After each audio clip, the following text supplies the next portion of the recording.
In this lesson, I describe data retention considerations and how to manage them. Secure and appropriate data retention may be needed for many reasons, depending on the organization. In general, data retention policy and procedures are needed for 4 reasons. The first is preservation of intellectual property, or IP. IP is usually creative property that enables competitive advantage. Next is preservation of institutional memory. How institutional memory is defined depends on the source. For the purposes of this lesson, I define it as a set of documents or other information containing the scientific, technical, and administrative information that supports intellectual property or the overall operation of the business. The third reason for retention management is e-discovery. E-discovery is needed when preservation of information must be protected because of litigation or other legal requirements. The reason for preservation includes regulatory requirements. For example, government agencies might require retention of financial information for a set number of years. There are also non-financial laws and industry requirements that may require retention of certain data sets. Finally, no data should be kept longer than absolutely needed for business operation or to meet regulatory requirements. As with all security efforts, data retention requires management-supported policy. After the policy team is gathered, it must perform 2 tasks before writing the policy statement. First, the team must work with management to identify all information assets. This is followed by working with legal to determine what government or industry retention or disposal requirements might apply to each identified data set. This is the list of contents a data retention policy should contain. In the rest of this lesson, I address policy content unique to data retention. Before going further, let's define a record. According to the official ISC² CISSP CBK reference, a record is a collection of related data items that document a business transaction or satisfy a business need.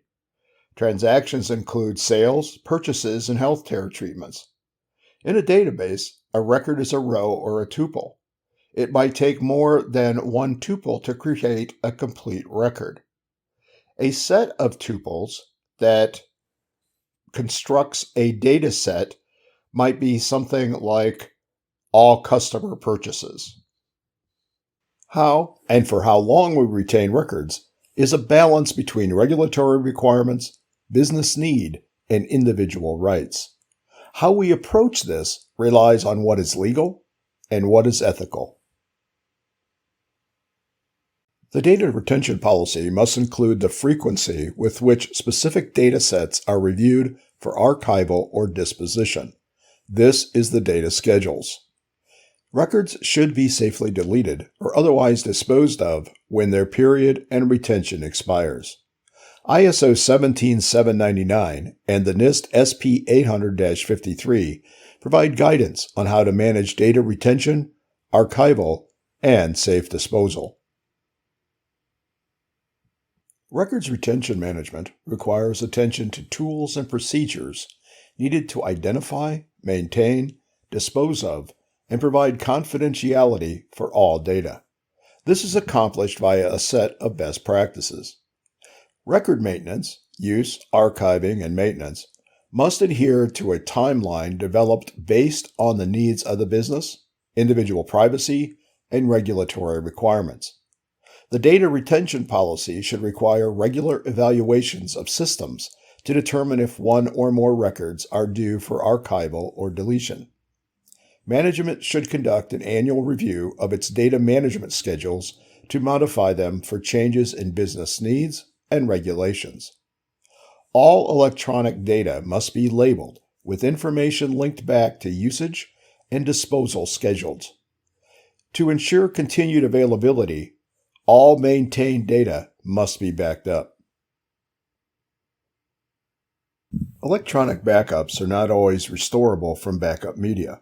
Management must assess associated risk by keeping paper copies of some active and archived datasets. Data should not be kept longer than is absolutely necessary. Laws like the EU GDPR require this. Risk management practices also urge safe disposal of data when no longer needed to reduce cybercrime opportunities. In order to ensure proper data handling according to schedules, records must be stamped with valid dates of creation. Reasonable and appropriate procedures should regularly identify and remove all unneeded electronic information. Business continuity planning should ensure the persistent availability of retained data, including archived records. To ensure data integrity and the inadvertent spread of controlled information, records and files should be subject to regular deduplication. All data must be classified in order to properly handle it during use and disposal. And finally, appropriate data sanitization methods must be taken when disposing of sensitive information. See the video recommendation above. That's it for this lesson. If you have questions, please ask. And until next time, be careful what you click.